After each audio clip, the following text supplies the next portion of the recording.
Frères et sœurs, que le Précleste et le Seigneur Jésus-Christ vous accordent une paix et une guerre abondante. Vous, frères et sœurs. Depuis hier soir, nous avons commencé à étudier l'Apocalypse. Alors aujourd'hui, nous continuons à étudier l'Apocalypse, jusqu'à ce que nous l'ayons fini.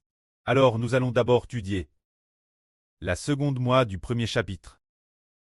Hier, nous avons parlé du Seigneur Jésus-Christ apparaissant l'apôtre Jean. Et quand il a vu le Seigneur Jésus-Christ apparaître, l'apôtre Jean a vu comment est le Seigneur Jésus-Christ. Ensuite, nous allons voir. Hier, Jean a entendu une voix comme le son d'une trompette.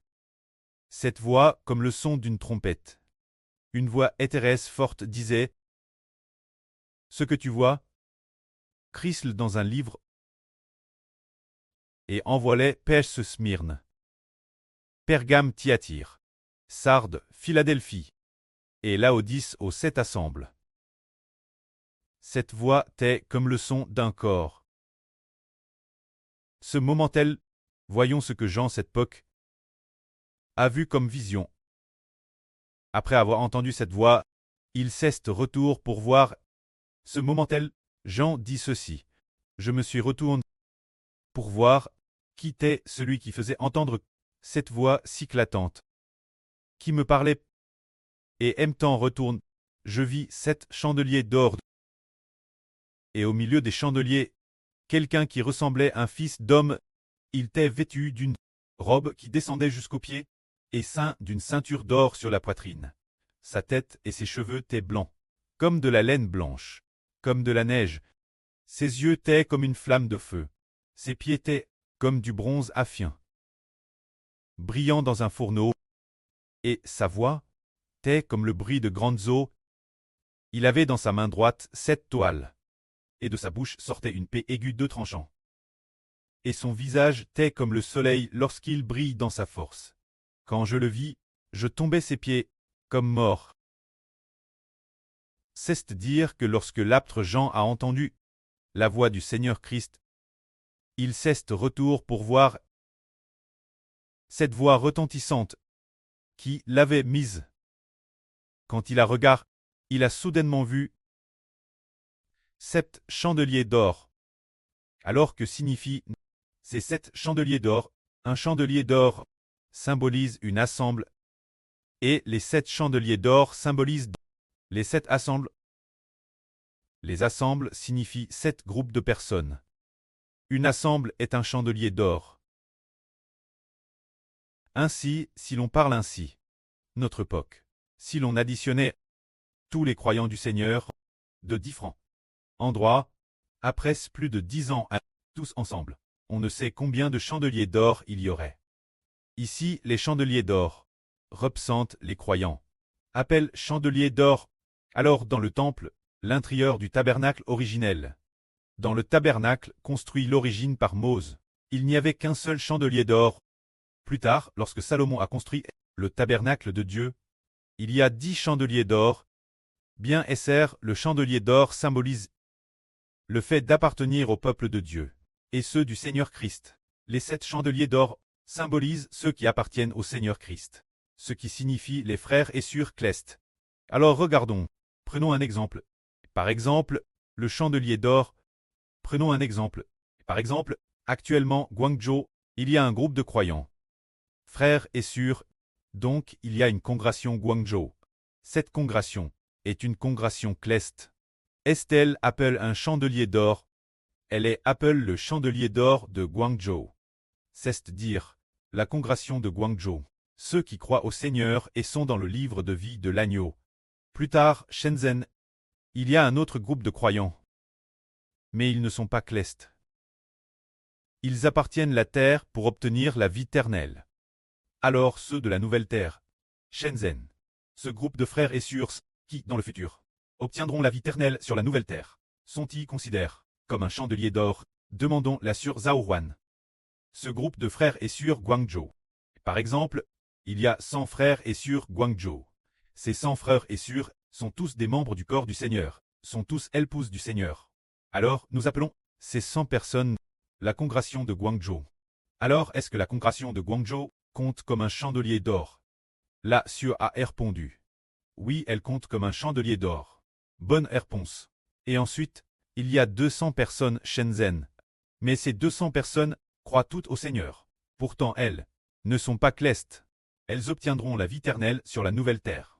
Alors sur la nouvelle terre, ce groupe de personnes qui obtient la vie éternelle, est-ce que ces 200 personnes comptent comme un chandelier d'or? La Sure Zhaowan a dit. Non. Elle a répondu correctement. Pourquoi ceux de Shenzhen obtiennent tous la vie éternelle, mais ne sont pas clestes? Donc ce n'est pas un chandelier d'or.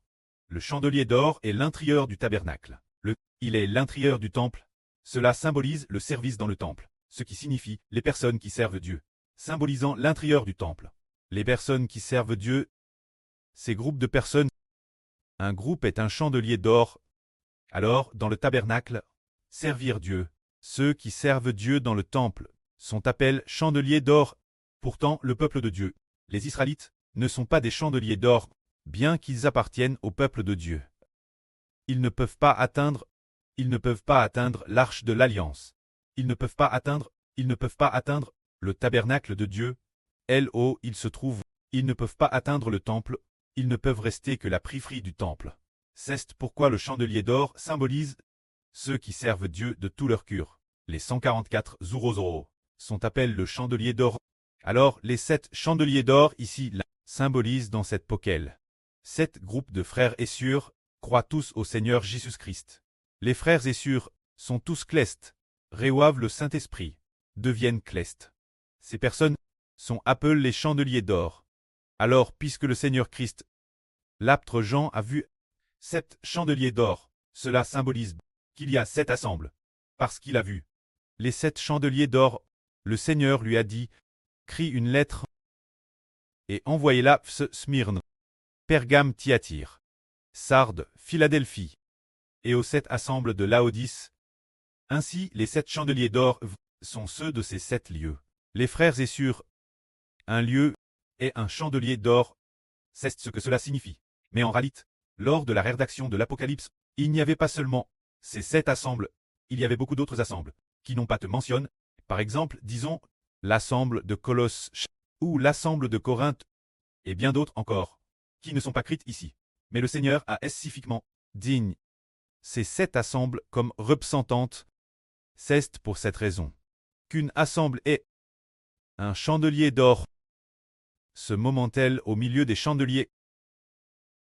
Il y avait quelqu'un qui ressemblait à un fils d'homme. Il était vêtu d'une robe longue qui descendait jusqu'aux pieds, et portait une ceinture d'or sur la poitrine, et sa tête et ses cheveux étaient blancs comme de la laine, blancs comme de la neige.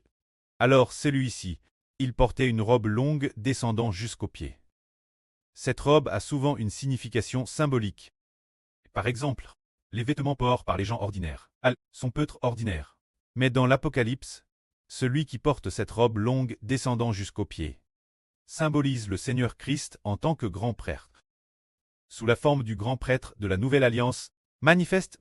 Cependant, il n'est pas décrit ici. De quelle couleur était la robe qu'il portait? Ce n'est pas écrit. Il se peut qu'elle soit blanche, mais ce n'est pas certain. Ensuite, il portait une ceinture d'or sur la poitrine. Une ceinture d'or sur la poitrine. La ceinture d'or est souvent liée au fait d'avoir la vrille pour ceinture.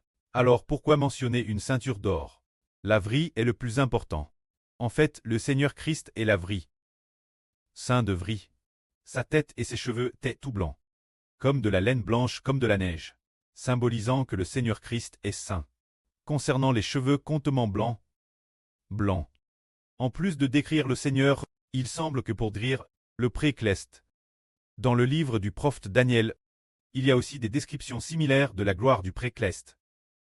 Les cheveux du Seigneur Christ sont entièrement blancs, comme de la laine blanche, symbolisant que c'est lui-ci, devant l'apôtre Jean, qui est apparu, est saint, c'est-à-dire, il y a environ 10 jours.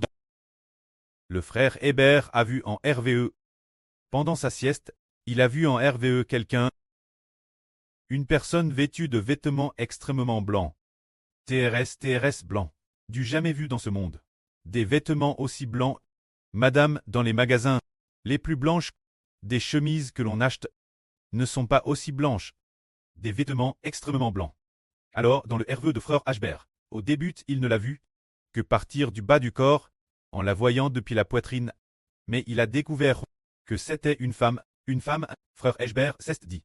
Serait-ce une infirmière? En regardant, waouh, extrêmement blanc. C'est peut-être une infirmière. Puis il a progressivement découvert, et a vu ses deux pôles. L'épaule gauche et l'épaule droite avaient toutes deux des insignes, comme des insignes de police, ou des insignes militaires. En voyant cela ce moment-là, frère Ashbert s'est dit. Oh est-ce que la police me cherche? En regardant plus loin, c'était une femme policier. Mais elle semblait avoir environ 50 ans, parlant avec une grande honnêteté, et avec beaucoup de sérieux. Pourtant, ses vêtements étaient extrêmement blancs. Alors elle a par frère Ashbert, disant qu'une personne ne pouvait pas marcher avec nous. Plus tard, en vérifiant, ce devait être la sûreté de la lumière de la vie. Puis le herveux a pris fin. Ashbert se demandait pourquoi est-ce une femme et non un homme. Plus tard, il a compris. Puisque c'est une femme, il semble qu'elle demandait une certaine femme de ne pas marcher avec nous. Mais dans le herveux, elle a dit de dire un tel ou une telle, mais on ne savait pas qui c'était. Parce que ce moment-là, frère Ashbert dans le RVE parlait avec Sir Jaouan, pensant par erreur que la police venait nous chercher. Il a immédiatement tourné la caméra vers le plafond. Ainsi, elle ne pouvait plus nous voir. Mais sa voix, en parlant, semblait un peu rauque. Parce que nous étions un peu inquiets et tendus. Mais ce que l'on a entendu, c'était de demander une personne de nous quitter. Après avoir réfléchi plus tard, on a réalisé que ses vêtements étaient blancs et sains. Par conséquent, celle-ci est un policier du royaume des cieux, un policier de l'Israël spirituel, un ange de Dieu. Ainsi, cet ange est saint. Et ce qu'elle dit est juste, car ses vêtements ont manifeste que ce qu'elle fait est saint et juste. La tête du Seigneur Christ. Et ses cheveux sont tout blancs, symbolisant qu'il est le Seigneur saint. Il est dit aussi ici que ses yeux sont comme une flamme de feu, alors les yeux du Seigneur Christ, comme une flamme de feu. Qu'est-ce que cela signifie? Le Seigneur Jésus-Christ face au mal ne peut absolument pas le tolérer. Ses yeux sont comme une flamme de feu, et ceux qui font le mal, en voyant le Seigneur, aux yeux comme une flamme de feu, qui d'entre eux pourra se tenir debout? Cela symbolise, nous savons, le précleste Jéhovah est descendu sur le mont Sina, est descendu au milieu de flammes grandioses. C'est un feu dévorant, brûlant tout le sommet du mont Sina. Alors les flammes sont montées vers le ciel, cela a symbolisé l'autorité et la puissance du Seigneur Jésus-Christ. Il utilise aussi le feu ardent de sa colère pour brûler les rebelles, se dire le Seigneur Jésus-Christ. Ses yeux sont comme des flammes, ce qui enseigne que ses yeux sont terrespérants, ce qui signifie qu'il déteste le plus le mal, envers toutes sortes de mal. Il ne peut pas le supporter. Il va certainement utiliser un feu ardent, ce qui signifie brûler les méchants. Enfin, c'est ce qui est dit par ses yeux sont comme des flammes. Alors ici il est dit, ses pieds sont comme dans une fournaise, pendant la fonte du bronze brillant. Sa voix est comme le bruit de grandes eaux, disant que les pieds du Seigneur Christ sont comme du bronze affiné par le feu. Ce bronze, nous voyons que, puisque c'est du bronze affiné dans le feu, on peut voir quel point le Seigneur Jésus-Christ est glorieux. Dans le livre du prophète Daniel, l'ange que Daniel a vu avait aussi une apparence semblable au bronze. Son apparence était comme le bronze. Et dans le livre de Zacharie, il y a 2 montagnes de bronze. Les montagnes de bronze signifient le royaume des cieux. Alors notre Seigneur Jésus-Christ est venu du ciel, que la gloire soit rendue auprès et au Seigneur. Amen.